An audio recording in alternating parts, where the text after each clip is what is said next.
జగన్మోహన్ రెడ్డి గారిని లోపల పంపించాలన్న ఉద్దేశంతో విశ్వ ప్రయత్నాలు చేస్తున్నారు. అందుకనే వైసీపీలో ఉన్న నాయకులను కూడా బెదిరిస్తున్నారు. అందుకనే ఈ అక్రమ అరెస్టులు అని చెప్తున్నారు. ఇక్కడ నేను ఇంకో విషయం చెప్తున్నా. సిట్ స్కామ్లో చంద్రబాబు నాయుడు గారిని A17గా అరెస్ట్ చేశారు కదా, A1 ఇప్పటివరకు అరెస్ట్ చేయాలి. ఇది కుట్రపూర్వకం అని అంటున్నా. ఇక్కడ ఒక పాయింట్ గుర్తుపెట్టుకోవాలి. ఇక్కడ జగన్మోహన్ రెడ్డి గారిని అరెస్ట్ చేయట్లేదు డైరెక్ట్గా, అంటే A1 అని చెప్పేసి నేను అంటున్నా.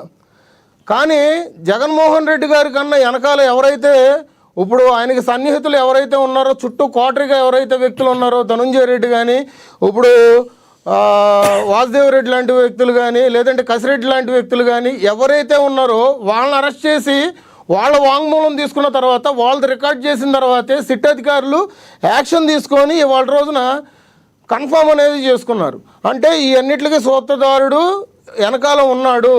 ఆ ఒక వ్యక్తిని మనం అరెస్ట్ చేయాలి. ఎందుకంటే ఎటు చూసినా కానీ ఆ కోటరీలో వ్యక్తులను కానీ, ఆ చుట్టూ ఉన్న వ్యక్తులను ఎవరినైతే చూసినా కానీ ఏలైతే ఎటు చూపిస్తున్నాయంటే తాడేపల్లి ప్యాలెస్ వైపే చూపిస్తున్నాయి. తాడేపల్లి ప్యాలెస్లో ఎవరైతే ఉంటున్నారో ఆ వ్యక్తే ఖచ్చితంగా అసలైన ముద్దాయి అవుతాడు, అతనే శిక్ష పడుతుంది. అంతేగాని మేము స్వాతిముత్యాలనుకొని మీడియాలో చెప్పుకొని తొళ్ళ కొట్టుకున్నంత మాత్రాన, ఏదో రాజకీయ విమర్శలు చేసినంత మాత్రాన, పవన్ కళ్యాణ్ గారి మీద నోరెత్తి ఇచ్చేసినంత మాత్రాన ఇక్కడేమీ అవుతావు.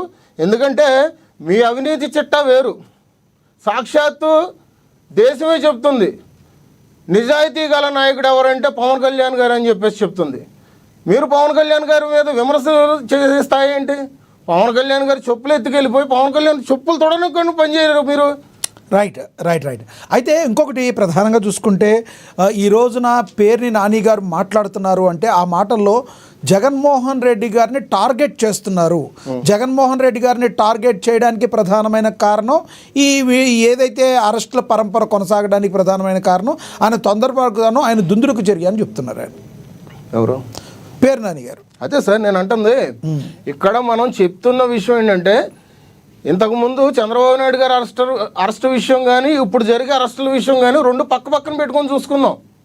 ఇక్కడ ఎవరు కక్షపూరితంగా ఎవరు చేయట్లా. జగన్మోహన్ రెడ్డి ప్రభుత్వంలో ఎవరైతే ఫైల్స్ కాల్ చేశారో, ఎవరైతే కొంతమంది రాజకీయ నీడ అండదండలు చూసుకొని విర్రవీగారో, ఎవరినైతే ఇప్పుడు అరెస్ట్ చేసి కటకటాలు ఊసలు లెక్క పెడుతున్నారో ఆ వ్యక్తుల దగ్గర నుంచి తీసుకున్న వాంగ్మూలం, ఆ వ్యక్తులు ఇచ్చిన విచారణలో తేలిన నిజానిజాల ప్రకారంగానే ఇవాళ రోజున తేల్చాల్సిన విషయాలు చాలా ఉన్నాయి. ఇవాళ రోజున జగన్మోహన్ రెడ్డి అని చెప్పేసి అందరికీ రాష్ట్ర ప్రజలకు కూడా క్లియర్ కట్గా అయిపోయింది. ఆ అర్థం అయిపోబట్టే ఇవాళ రోజున జగన్మోహన్ రెడ్డి గారు ప్యాలెస్ చాట్ నుండి కొంతమందితో మంత్రాలు జరపడం, కొంతమందితో చిన్న మీటింగులు జరుపుకోవడం, రేపొద్దున్న ఈ విషయాల నుంచి బయటకు ఎట్లా రావాలా అని చెప్పేసి కొంచెం ప్రత్యేకంగా కొంతమంది లాయర్లతో కూడా మాట్లాడడం, ఇట్లాంటివన్నీ జరుగుతున్నాయి మాట. వీళ్ళనే కాదు, మీరు ఇప్పుడు విడుదల రజనీ గారు కావచ్చు, లేదంటే ఆ గతంలో నందిగామ సురేష్ గారు కావచ్చు, ఎవరిని వదలట్లేదు, అందరినీ కూడా మీరు అక్రమంగా ఇబ్బంది పెడుతున్నారు అని చెప్పి మాట్లాడుతున్నాం. వైసీపీలో ఎవరు పాత్రదారులు కాదు. నేను చెప్తుంది ఏంటంటే పూర్తిగా ఇక్కడ ఒక విషయం గుర్తుపెట్టుకోవాలి. వైసీపీ ప్రభుత్వంలో జగన్మోహన్ రెడ్డి గారు చుట్టూ ఉన్న వ్యక్తులు ఎవరు పాత్రదారులు కాదు, అందరూ సూత్రధారులే. ఇది ఒకటి గుర్తుపెట్టుకోవాలి. విడుదల రజనీ విషయంలో ఆవిడ నియోజకవర్గంలో కానీ, ఆవిడ మంత్రిగా చేసినప్పుడు ఆవిడ చేసిన అక్రమాలు కానీ, ఆవిడ చేసిన భూదందాలు కానీ ఇవాళ రోజున బెదిరించి, అవునండి అక్రమాలు చేశారు, భూదందాలు చేశారని గుడ్డ కాల్చి మీదేస్తున్నారు మీరు. ఇన్నాళ్ళు సంవత్సరం అయింది వచ్చి, మరి ఎందుకు మీరు యాక్షన్ తీసుకోలేకపోతున్నారు? అది కదా వాళ్ళు అడిగేది. మేము చట్టం తీసుకోలేదు సార్, ప్రజలు ఇచ్చిన పాలన తీసుకొని మేము చేస్తున్నాం. మీరు ఇది గుర్తుపెట్టుకోవాలి. చట్టాన్ని మా చేతుల్లో తీసుకోవట్లా. చట్టాన్ని మేము చేతుల్లో తీసుకొని మేమేదో అక్రమ అరెస్టులు చేస్తున్నామని వీళ్ళు ఇచ్చేసుకుంటున్నారు. నేను దానికి తగ్గట్టుగానే కదా మీకు పూర్తి వివరణ ఇస్తున్నా. మేము కక్షపూరితంగా చంద్రబాబు నాయుడు గారిని అరెస్ట్ చేశారు కాబట్టి వాళ్ళ రోజున వైసీపీ వాళ్ళని అరెస్ట్ చేస్తున్నారంటే నేను ఒక విధి విధానం అనేది చెప్తున్నా.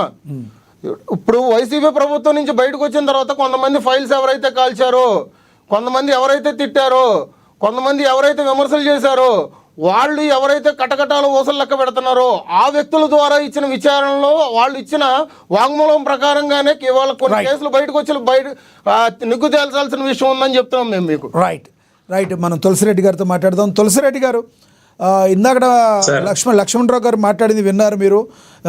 ఈ లిక్కర్ స్కామ్కు సంబంధించి ఏదైతే ఉందో ఇది కేవలం ఒక అభియోగం తప్పితే వేరే మాట కాదు. డిజిటల్ పేమెంట్లు అనేవి జరగకపోయినంత మాత్రాన ఫ్రాడ్ జరిగినట్ట. ఇదంతా కూడా కూటమి ప్రభుత్వం ఆడుతున్న కుట్రలో భాగం అని చెప్తున్నారు. ఏమంటారు మీరు? అదే తప్పు. ఎందుకంటారంటే సార్, ఇప్పుడు చూడండి సార్, ఇక్కడ